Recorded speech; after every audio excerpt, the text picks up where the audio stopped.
Hello, this is Chmaros, the best tank in the guild, and welcome to Kealin's Lich King guide. Yes, okay.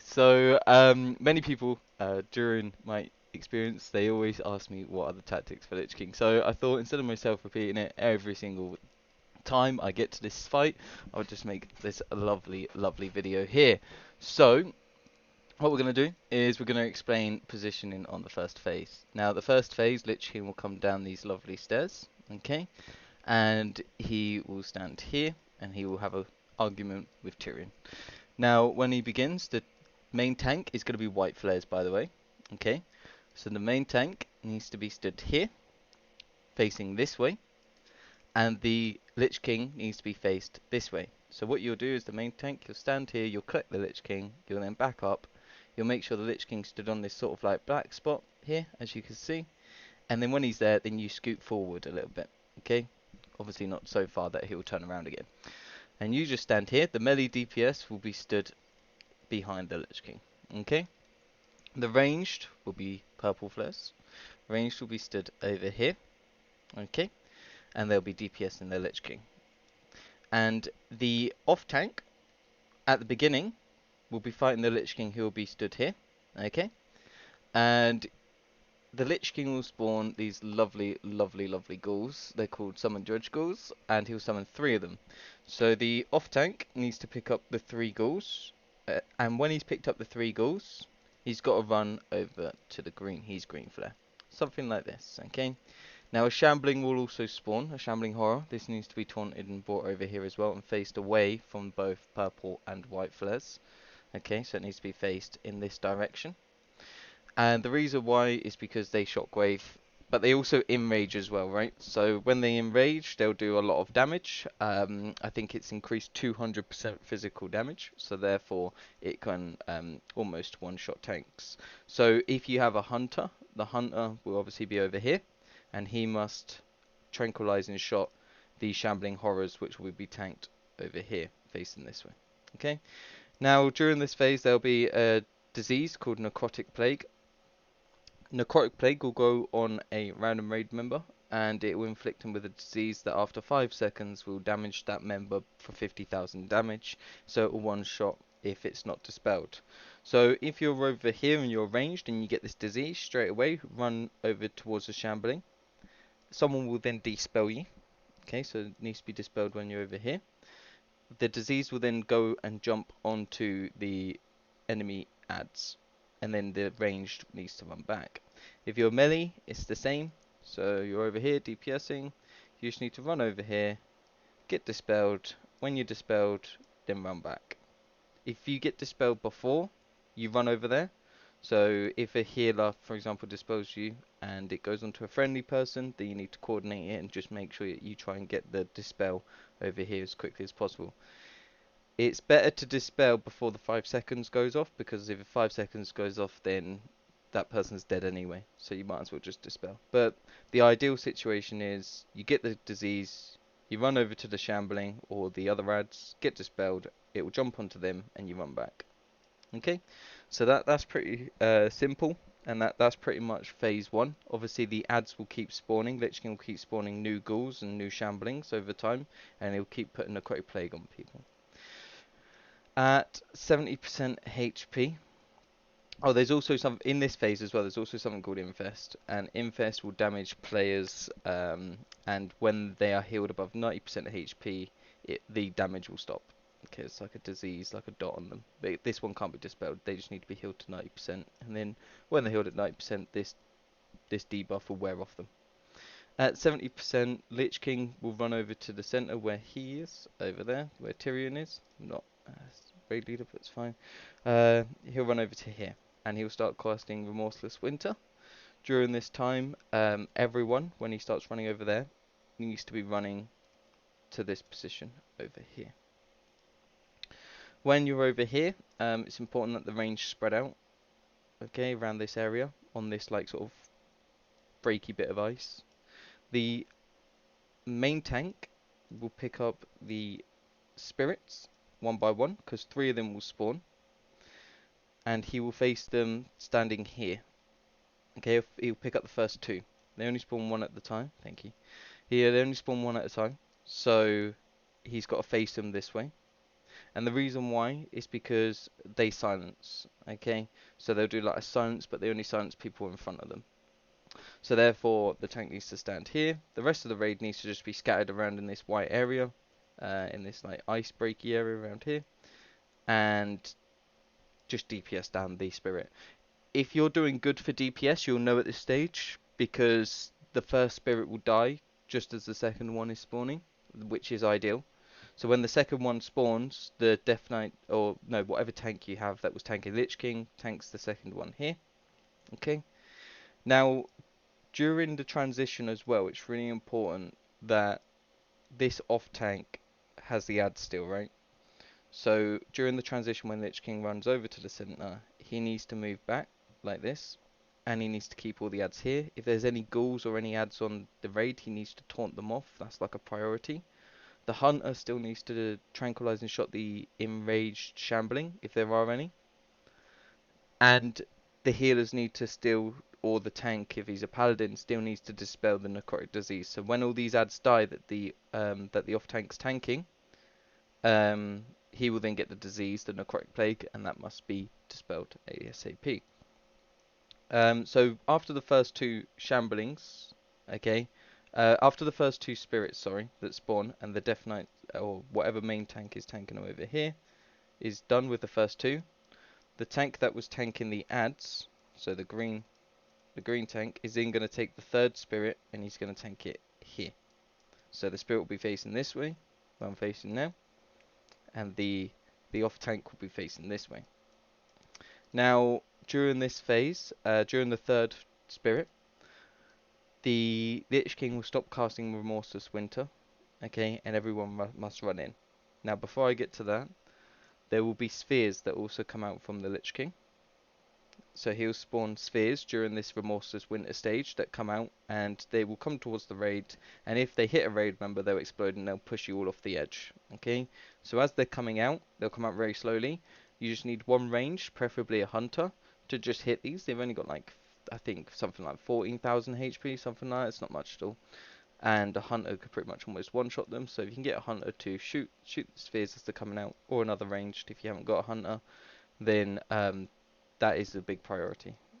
Then just DPS spirits down, but have the hunter watch for the spheres like this, and then just as soon as a sphere comes out, DPS it down, DPS the spirits again. Also dealing with the enragers as well, if he's a hunter, tranquilizing it. Now, as I said, the off tank will be taking the third spirit over here, like this, and at this stage, he must run to the center when this Remorseless Winter goes. He must run to the center, kite in it, never facing his back to the spirit, otherwise he'll get hit really hard, and he wants to end up around like this. So the tank wants to be facing this way like this, and the spirit wants to be like this, where I am now. Okay, so the off tank wants to end up there, facing this way, and the spirits want to be facing this way, this last spirit. This spirit wants to be DPS down ASAP. Obviously the spheres need to be taken care of, so when the tank's running in, so when the tank's kiting and doing this kiting movement, he can't see spheres behind him, so it's really important for the hunter or the range to make sure there's no spheres in his path, otherwise it could wipe the raid. So when he gets here, and he stood here, the main tank who was tanking the first two spirits obviously won't be doing that anymore because they'll be dead, and the main tank wants to take Lich King and stand here, and the Lich King will be on him, like this, but obviously the Lich King will be facing the main tank, okay? The rest, so the range DPS want to be stood here, along with the melee at this stage, and healers. Range DPS, healers, and everyone needs to be stacked here. Obviously killing the spirit, the third spirit, first as a priority. Okay? Now, if you're a hunter, I think you can stand something like this close. So it's still quite close. You still want to be very close. If you're a warlock, you can put down your, because this edge would have been broken off during the transition. This crumbling like sort of ice will be broken, won't be there anymore. If you're a warlock, you could put down your portal here, and just stand around about here and DPS the boss. And if you get picked up by the Valk, obviously you'll get dropped off over to this edge, and then you can just teleport back on. Okay, so now I'm going to quickly explain the Valks. So everyone will be stacked here at this stage. Now at this stage, a Valk will come. Hopefully, if you're good on DPS, or at least on par where you should be, the third spirit will be dead. When the third spirit's dead, a Valk, or it should be dead at least, a Valk will come and pick up a raid member. And what the Valk does, it picks up a raid member and it takes them off to the edge. Remember, this icy bit here won't be here anymore, and it will just drop them off. So you'll just fall down and die.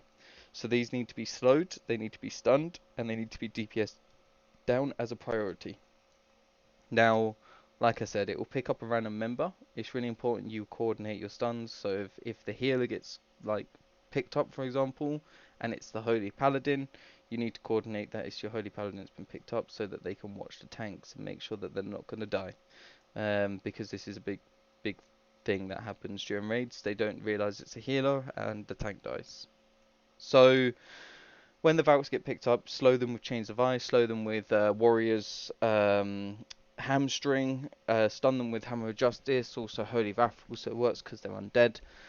Just make sure that they're stunned before they drop your members off the edge, because otherwise that person's dead.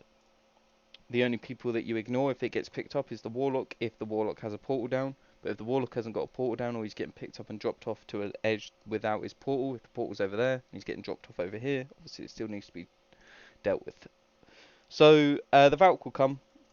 When the Valk comes, just DPS them down, slow them and stun them as a priority at all times. The Lich King on the second infest, so after the second infest, he will cast his first Soul Reaper. Soul Reaper, what this does is this will do damage onto the tanking Lich King. It will do 50,000 shadow damage straight away and after 5 seconds, and it also increases his haste, I think, as well, so he hits faster.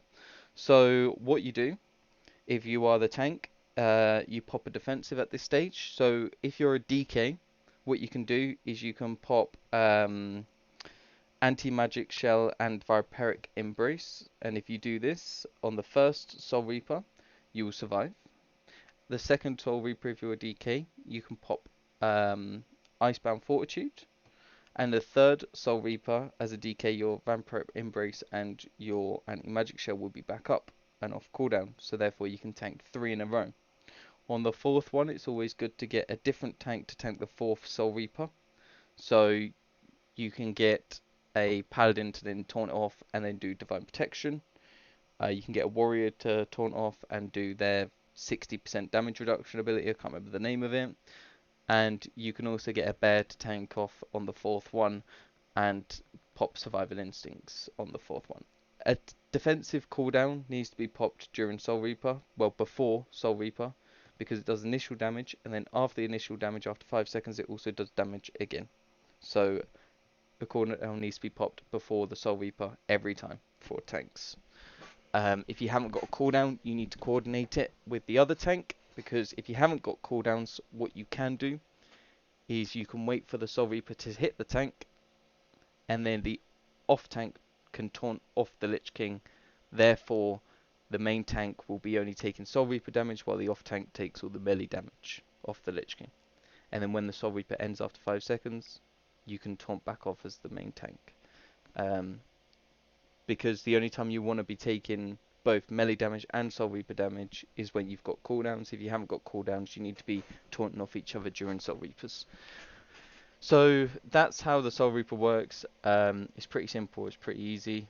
Tanks just need to coordinate cooldowns, and like I said, Death Knights can take 3 in a row, and then another tank can take 4th, and then the Death Knight can then take 3 again, and then the other tank needs to take 8th, and then the Death Knight can then take another 3. So Death Knight main tank here is probably your best bet. If you haven't got a Death Knight though, you're just going to have to work out the cooldowns yourselves and coordinate that between you. Now during this phase as well, it's really important that when you kill a Valk, so the angels that come and pick people up and drop them off the edge, that you stack under the boss at all times. The only time you don't want to stack is when defiles are coming. So defile will be a thing that comes and it will say cast and defile now, and people will say above their head something like this. When I can type, it will say something like this. Someone will say that on their head.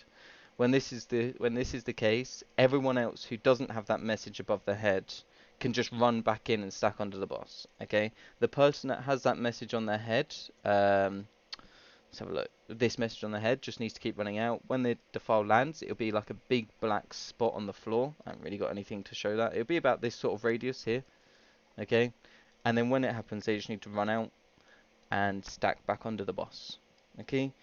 Now, what I say for my raid members is I say to stack within this grey circle here. Okay, so stack underneath the boss, and then when you spread in this grey circle, sorry.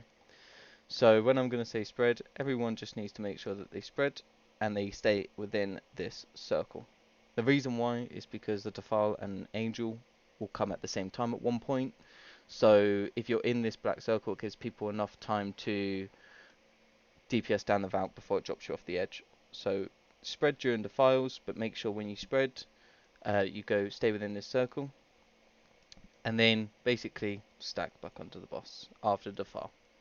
Always stack onto the boss.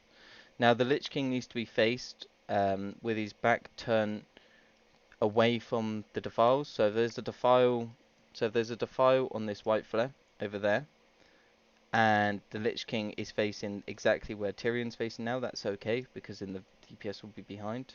So when the Valk comes, they won't get taken over the defile, because you don't want the Valks to go over the defiles. So that's pretty much that, and that phase is simply that until 40% HP. So at about 42% HP, your main tank wants to tank the Lich King roughly on this flare. And at 40% he'll run back to the center and he'll do transition phase where he casts Remorseless Winter and this ledge will appear. So this crumbling ice will appear. At this stage try and get a paladin to pop Divine Sacrifice at this stage, because there'll be AoE damage on the whole entire raid. Okay, so just jump onto this ice that will then appear, and the main tank is going to tank the first two spirits roughly around about here, because there'll be 4 spirits that spawn in total. The main tank will tank them here, facing like this, and the spirits will be facing this way, because like I said, they do AoE silence. And there'll be a total of 4, so the off tank must tank the second 2 here. Okay, facing this way. Okay, so the second 2 must be tanked here by the off tank, facing this way. So the first 2 spirits are tanked facing this way, like this. The tank will be here, and the spirits will be facing this way, first 2. And the second 2 need to be tanked by the off tank, here, facing this way. So they're facing away from the raid. The rest of the raid wants to be like sort of spread out over there, round about there. So they're not going to be in front of the spirits whatsoever.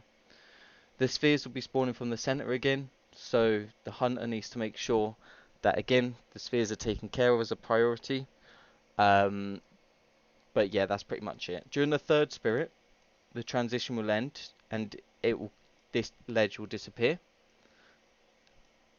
The tank that was tanking the last 2 spirits, obviously the third spirit will only be spawned at this stage, but he needs to take the 4th one as well.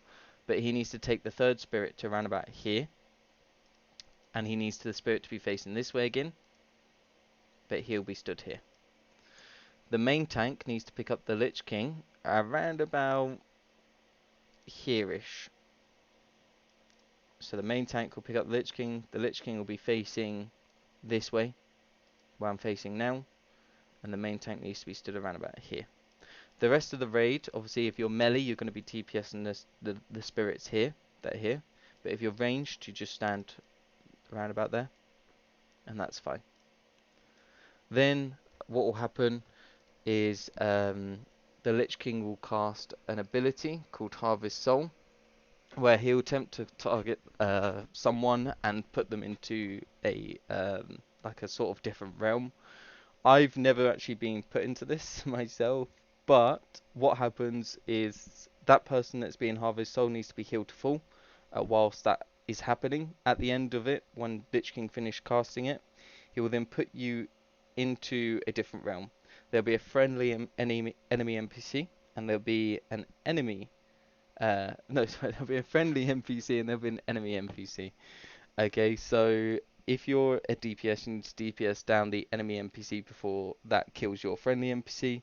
If you're a healer, you need to heal your friendly NPC, and you need to DPS as well as healing the enemy NPC. You need to also interrupt the enemy NPC and stun it as much as you possibly can during casts, because otherwise what will happen if you lose the battle in the different realm, the Lich King will enrage and probably kill a tank. So it's really important that you do that correctly and succeed. Okay. Now, at this stage as well, once that person's been harvested and that person's in a different realm, hopefully this fourth spirit that's being tanked here like this, facing this way, hopefully the fourth spirit's dying at this stage, and the Lich King will start casting vile spirits. Now there's two ways to deal with the vile spirits. The most common way is being soaked. The second way is just AoEing them down, because what he'll do is he'll spawn vile spirits that go up into the air, and when they come down from the air and hit a raid member, they'll explode, dealing roughly like 18 to 20,000 shadow damage to all enemies within 5 yards. And there's about 10 of them. So if 10 of them come down and hit the raid all sort of once, that's 200,000 damage roughly. That hits your whole entire raid. So the first way of dealing with it is the Lich King will be tanked here on the white flare. And when he starts casting vile spirits, he'll put his sword up in the air, and spirits will start going up into the sky. You'll be able to see them if you look up. At this stage, the tank needs to kite the Lich King, the main tank that's tanking the Lich King, needs to kite the Lich King all the way like this, all the way to this side of the room, around about here. So this is if you're going to soak the spirits, okay? Now, the main tank will be stood here, okay? The Lich King, I'll be Lich King, will be facing like this at this stage. The rest of the raid, including healers and melee DPS, need to be on this side in front of the Lich King and behind the tank. Okay, the melee DPS can still hit the Lich King, just stay max melee distance. The range needs to be over there though. So the Lich King will be here where I am now. The main tank will be white. Now the Soaker, I'm going to use green flare. The Soaker needs to be stood here. The Soaker can be someone like Shadow Priest, where they can disperse. So what they will do, so pretend the Lich King's just stood here still at this stage. What they'll do, the Soaker, so if I'm the Shadow Priest, I'll watch the spirits come down from the sky. They'll come down from like over here. When they get close, I'll pop disperse, and I'll just catch them all by jumping and moving into them. You'll be able to see them coming towards you. Because what the spirits will be doing, they'll be trying to hit the raid. So you just soak them with disperse. You can get a paladin to bubble. You can get a death knight to anti-magic shell and icebound fortitude, but that's risky. Anything with like, you can get a mage to ice block, but the thing is with mage ice block is that they can't catch the spirits, so it's quite difficult because the ice block they can't move. So that's one way of dealing with the spirits. Now, when you're running and you're kiting from over there, from that transition, and you're running over to here, there will be a defile, so you still need to spread out with defile. Don't spread out along this path here. When you're spreading out, you want to spread out to the sides so that the path is clear for the tanks. When the defile hits, just make sure you run to the stacking point straight away. Okay. So that's pretty simple. It's kind of like rinse and repeat. So then what he'll do is he'll then put his sword back up into the air. He'll start casting vile spirits. When he starts doing this, the tanking Lich King will kite the Lich King like this. This is the best way to kite, because then your back's never facing the Lich King. And you will kite it over here. So the main tank will then be stood here. The Lich King will then be stood here-ish. And the rest of the raid needs to move sort of here. So then the next person soaking, whether it's the If you've got a Shadow Priest, you want the Shadow Priest to soak first because he can do every odd number. He can do the first soak, he can do the third soak, the fifth soak, seventh soak, so on. If you haven't got a Shadow Priest, you're just gonna have to coordinate bubbles and immunity damage preventions. But you then get the Soaker to then soak here when the spirits come down again. Again, you have to watch out for defiles. So when defiles come, just make sure you spread out to the sides, and then when it hits, come back and stack on where you meant to stack. Soul Reapers will still be a thing during Phase 3, so the tanks still need to coordinate tank switches and still we need to work out their CDs, and Harvest Souls will be a thing during this phase as well, where he'll keep putting new people into that other realm to do their job. Phase 4, so when the Lich King's at 10% health, he will kill everyone, and he will then do some sort of like dialogue. He'll then res everyone. Well, Tyrion will then wake up, hit the Lich King, put him in like this, I don't know, this weird thing. Then he'll res everyone, and when he reses everyone, just kill the Lich King down to 0%, and then you've done it. It's very easy, very simple. It's not a hard fight at all. It's just learning the mechanics. And if you watch this video, thank you for watching, and it all makes sense during the fight. So thanks.